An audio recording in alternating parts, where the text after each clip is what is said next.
Hello, j'espère que tu vas bien. Bienvenue sur ma chaîne. Dans la vidéo d'aujourd'hui, j'ai envie de te parler de marketing digital. J'ai envie de t'expliquer la stratégie que j'ai mis en place sur YouTube et sur Instagram. Je reçois effectivement pas mal de questions à ce sujet et même si j'ai commencé par faire les choses un peu au hasard, j'ai fini par avoir une logique derrière tout ce que je fais. Donc, je vais t'expliquer comment et pourquoi j'utilise YouTube et t'expliquer également comment et pourquoi j'utilise Instagram et te donner plusieurs conseils au passage. Dans ma stratégie, chaque plateforme a un but bien précis. YouTube est ma grande source de trafic. C'est grâce à ce média que des centaines de personnes me découvrent tous les jours et c'est également grâce à ce média que des prospects rentrent dans mon tunnel de vente. Alors qu'Instagram est vraiment parfait pour la relation avec mon audience. Chacune de ces plateformes a ses forces et ses faiblesses, c'est normal, mais la combinaison des deux en font un outil très intéressant pour mon activité en ligne. Avant d'aller plus loin, je te conseille vraiment quand tu te lances de te focaliser sur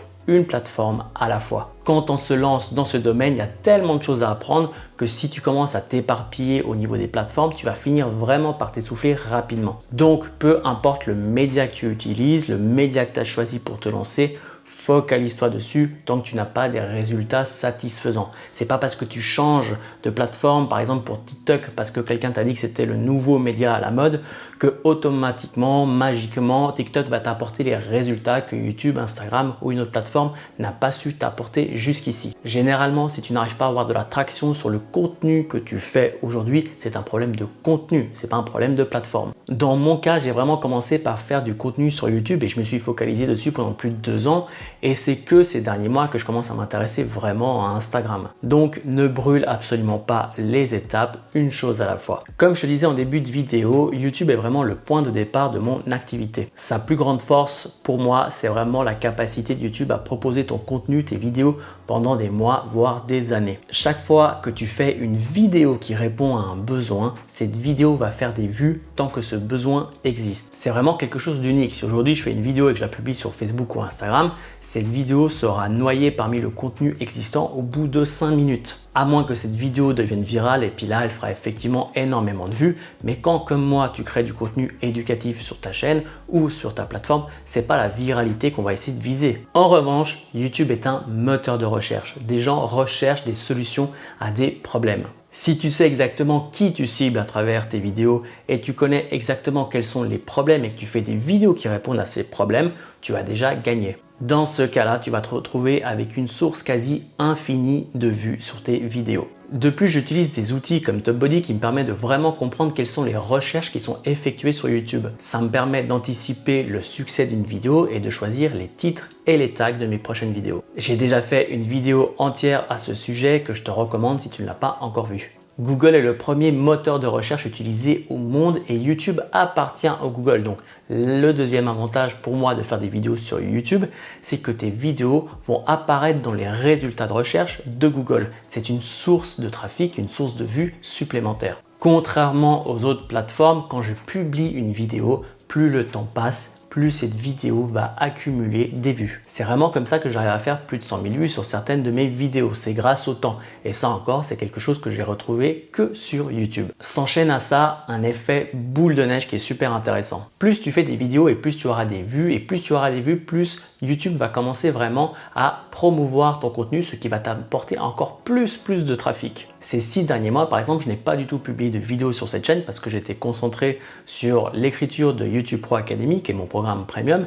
Et durant ces 6 mois, sur ma page, sur ma chaîne YouTube, j'ai quand même continué à accumuler des vues, j'ai quand même continué à avoir des nouveaux abonnés.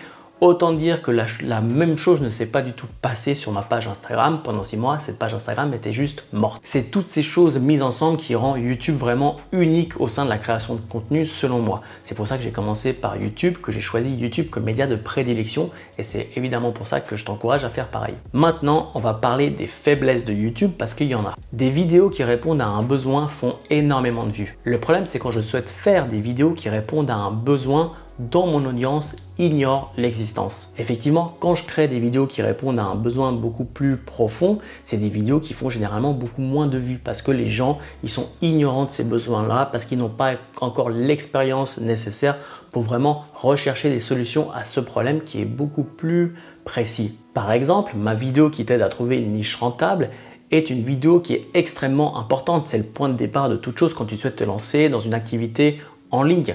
Et pourtant, c'est une vidéo qui fait pas énormément de vues parce que, comme je disais, il y a peu de gens qui savent ce qu'est une niche, qui comprennent qu'il faut à tout prix commencer par ceci. Alors que c'est la toute première chose qu'on fait dans mon programme YouTube Pro Academy. Parce que justement, c'est l'un des piliers de la stratégie qu'on met en place pour créer du contenu qui met en avant ton expertise dans le but de justement avoir un business en ligne. La majorité des gens qui regardent des vidéos sur YouTube recherchent des solutions simples, rapides et si possible gratuite à mettre en place. Personne n'a vraiment envie d'entendre que pour réussir dans ce domaine, il va falloir travailler dur, sacrifier beaucoup de temps libre et surtout s'y accrocher pendant des années. Si vraiment je devais utiliser ce côté-là un peu pervers de YouTube à mon avantage afin d'avoir plein d'abonnés, ce que je ferais, c'est des vidéos qui seraient intitulées par exemple « Comment j'ai gagné 100 000 € en 24 heures tout en regardant Netflix »,« Comment avoir 10 000 abonnés sur Instagram sans publier »,« Comment devenir millionnaire sans dépenser un centime ». D'ailleurs, certains créateurs de contenu, pour ne pas les nommer, n'hésitent pas à mettre en avant le côté simple et facile de monter un business en ligne, de gagner plein d'argent sans rien faire,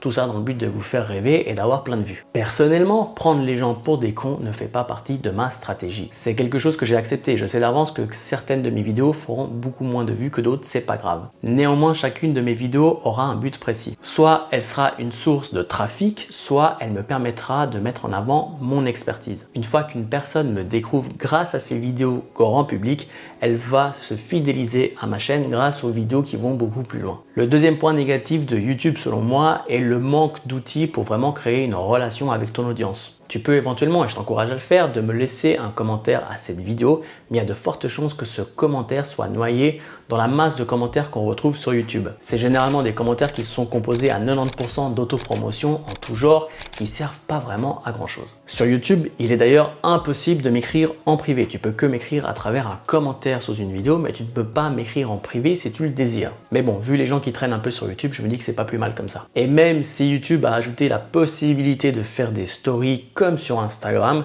ils ont quand même plusieurs années d'écart avec tout ce que permet de faire Instagram par exemple. Ce qui m'amène donc à te parler d'Instagram. Tu l'auras compris, sa plus grande force, c'est son côté relationnel. Instagram est un vrai couteau suisse du marketing digital. Sur Instagram, tu peux me contacter en privé, je peux vous poser des questions pour avoir vos retours, de manière à faire des vidéos qui répondent un peu plus à vos besoins. Je peux également promouvoir ma vidéo qui vient de sortir sur ma chaîne YouTube. Je peux faire du teasing sur quelque chose qui va prochainement sortir. C'est ce que j'ai fait pour ma masterclass. C'est ce que j'ai fait pour YouTube Pro Academy. Vraiment, les possibilités sont infinies. Je me suis intéressé à Instagram un peu par hasard. En fait, je me suis rendu compte que je recevais pas mal de messages privés sur Instagram.